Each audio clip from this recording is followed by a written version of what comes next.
Kaya na, bading na naman to. Pangalan sa Joyride Shakira. 62 pesos na naman mga pre. Awit talaga. Maganda sana dito kung sunod-sunod yung biyahe. Tapos pangalan pa nung customer mo, Shakira. Ito yung mga nagka-cancel pag nandun ka na sa sa pick-up location. Ito yung mga pangalan na pagka tinawagan mo hindi nasagot Ba, hindi mo pa napipick up yung customer, nakaltasan ka na.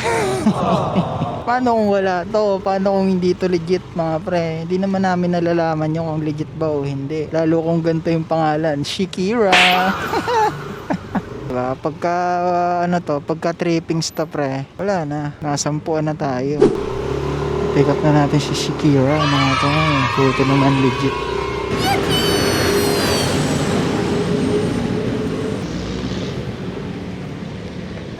Okay na ito ma'am.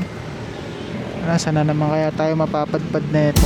Nakailan na tayo? Kasi alam ko panlima na yun Oo, panlima na. Pambilis Ang liliit na kasi ng biyahe. Parang nagiging angkas na rin tong Joyride